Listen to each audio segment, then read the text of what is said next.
Les permanentes, ça revient pas mal en force en ce moment. Et c'est vrai qu'on a vraiment une tendance à vouloir du volume, des boucles, du mouvement. Mais est-ce que vous savez réellement dans quoi vous vous embarquez? Aujourd'hui, je vais vous expliquer ce qu'est la permanente en 2025, parce qu'il y a une grosse différence avec avant. Et je vais vous montrer si c'est fait pour vous ou pas. Je m'appelle Virginie et je suis coiffeuse.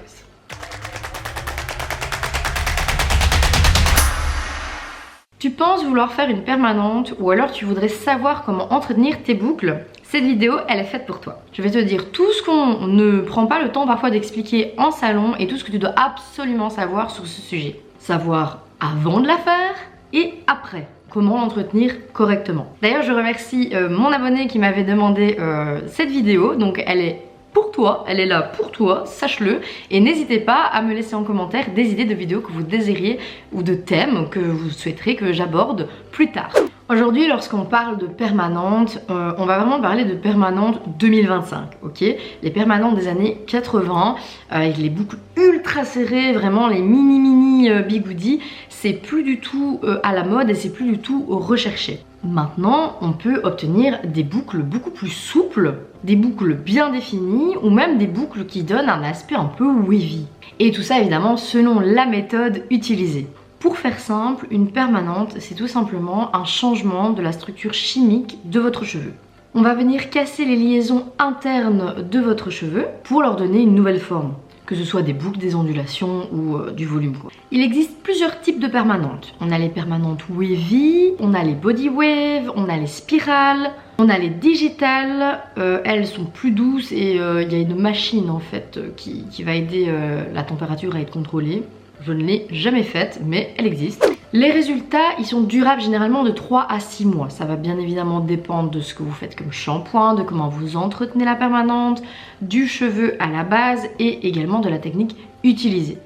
Souvent, on dit qu'une bonne permanente ne va pas se voir à la frisure du cheveu, mais se verra à la repousse. Est-ce que la permanente, c'est fait pour vous ? Avant de vouloir se lancer là-dedans, il y a quelques questions qu'il va falloir se poser. C'est possible de réaliser une permanente sur ta tête si tu as un cheveu naturel et non sensibilisé, sans problème, fonce. Si tu veux plus de volume, d'effets bouclés ou autres sur de long terme, à ce moment-là, oui. Et principalement si tu es prête à changer ta routine capillaire complètement. Parce que la permanente n'est pas magique, vous n'allez pas vous réveiller avec des belles boucles définies, brillantes comme on le voit dans les pubs. C'est pas parce qu'on va faire cette technique là que tout d'un coup il y a de la magie qui va arriver en se levant le matin. C'est très peu recommandé si tu as les cheveux colorés, méchés, voire décolorés. Et même pour un cheveu trop poreux. En fait le souci c'est que tes cheveux ont déjà subi énormément de traitements chimiques. Et donc rajouter la permanente par dessus ça peut vraiment avoir des conséquences très graves. On peut parler même de perte de cheveux ou de brûlage de cheveux, donc à faire attention. Toujours prendre conseil auprès de son ou sa coiffeuse qui, elle, va pouvoir définir clairement selon votre type de cheveux si c'est réalisable ou pas. Je pense que dans ces cas-là, si vraiment il y a un doute, une mèche test, c'est indispensable. Comme ça, au moins, on voit l'état du cheveu une fois qu'il aura subi les deux produits pour la permanente. Et à ce moment-là, ce sera vraiment à vous de voir si vous voulez que toute votre tête soit réalisée comme ça ou si finalement, c'est pas plus mal de se faire un petit brushing de temps en temps. Moi, personnellement, je pars du principe que si vous avez un cheveu abîmé, même avec le meilleur coiffeur du monde, le résultat de la permanente sera horrible et du coup, c'est non. Ici, on va partir du principe pour cette partie que vous avez déjà une permanente et que vous souhaitez l'entretenir. Donc, vous avez regardé si c'était fait pour vous, quelle technique vous vouliez faire et maintenant c'est bon, elle est faite, vous êtes content, mais c'est bizarre, quand je suis chez moi, ça donne pas pareil que quand c'est la coiffeuse qui va me le faire. Parce que la permanente, elle est bien faite par votre coiffeur, mais le plus compliqué, ça va être de bien l'entretenir à la maison. Je vais ici vous lister les règles d'or de la permanente. C'est-à-dire que là, vous en faites ce que vous voulez, mais vous devez les mémoriser. Et ces règles-là, si vous avez une permanente, c'est impossible de déroger à la règle. D'accord? Je vous surveille. Il faut attendre 48 à 72 heures après la permanente pour votre premier shampoing. Utilisez un shampoing doux et surtout sans sulfate, obligatoire. Il faut hydrater régulièrement vos cheveux avec un masque nourrissant, au minimum une fois semaine. Démêlez vos cheveux si vous le souhaitez, mais alors avec vos doigts. N'oubliez pas que vos doigts sont également un outil de démêlage de boucles. Mais ou alors, si vous préférez la brosse, pas de brosse, des peignes avec des larges dents pour vraiment écarter en fait la boucle. Mais pas de brossage. Il va falloir obtenir la maîtrise du scrunch, donc vraiment le scrunch tête en bas, cheveux, où vous allez faire ce petit mouvement de scrunchage. Vous allez entendre votre produit, le cheveu qui mouille.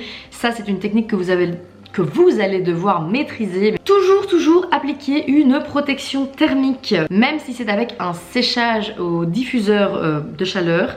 La protection thermique est obligatoire et privilégier un séchage à température basse. Ça, c'est les règles d'or. Si vous ne les suivez pas, vous ne pourrez pas avoir une belle permanente à la maison.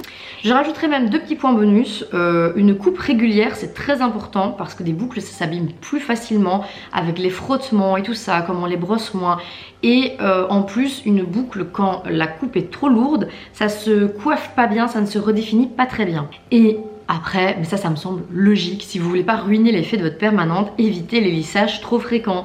Parce que le problème, c'est qu'après on se dit, ah bah ma boucle elle est pas jolie, bah du coup je vais passer un petit coup à la plaque dessus. Mais vous réabîmez en fait votre cheveu encore plus et alors ce sera encore plus dur par après de redéfinir votre boucle. Maintenant que tout ça c'est fait, que vous savez quoi faire, il va falloir utiliser les bons produits. Donc là je vais vous recommander 2-3 produits comme ça, je vous les mettrai dans la bio de la vidéo. Et bien évidemment j'ai essayé de trouver des produits qui sont dispo et en France et en Belgique parce que d'après les statistiques vous êtes quand même nombreuses en France à me suivre. Et parfois je conseille des produits qui apparemment ne se trouvent que dans certains magasins en Belgique. Donc voilà, j'ai essayé de trouver les deux correspondants. Je vous mets ici 2-3 photos des shampoings, des masques, des leave-in, des sérums, les sprays activateurs de boucles et tout ça. Mais comme je vous ai dit, la liste est en bio.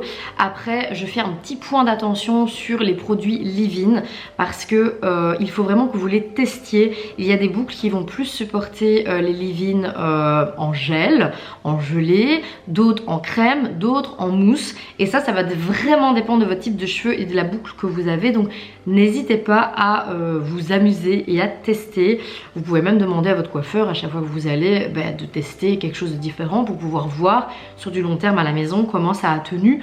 Plus, moins, enfin vraiment je sais que ça c'est dur de vous donner un bon leave-in personnel pour votre cheveu parce qu'il va vraiment dépendre en fait sur du long terme de votre effet. Il y en a qui trouvent ça trop poisseux, il y en a qui trouvent pas ça assez fort, d'autres qui trouvent ça cartonneux. Enfin, c'est vraiment à vous de trouver le vôtre. Alors, je ne sais pas si cette vidéo t'aura permis de savoir si tu désirais faire une permanente ou non. Dis-moi en commentaire si c'est le cas. Et si tu en as déjà une, n'hésite pas à me donner ton retour d'expérience dessus. Ça m'intéresse. Ici, j'ai vraiment fait une vidéo globale, mais si la permanente est un sujet qui vous intéresse vraiment plus, je pourrais à la rigueur vous faire des vidéos à l'avenir sur les types de permanentes, comment les enrouler ou autre. Enfin, vraiment... Je voulais pas que ça fasse trop tutoriel ici puisque c'est plus des conseils d'entretien. Je pense que mon abonné qui m'a demandé cette vidéo souhaitait. Mais n'hésitez pas, franchement, voilà, lâchez-vous en commentaire. Je vous lis, je vous réponds de toute façon à chaque fois. Si à contrario vous vous dites oh moi les permanentes ça m'intéresse pas, mais par contre tout ce qui est lissage c'est super intéressant. Il y a quelques mois j'avais fait une vidéo sur tous les types de lissage brésilien, japonais, etc. Je vous la mettrai également en bio. N'hésitez pas à aller la voir après celle-ci. Moi je vous donne rendez-vous la semaine prochaine et en attendant prenez soin de vos cheveux.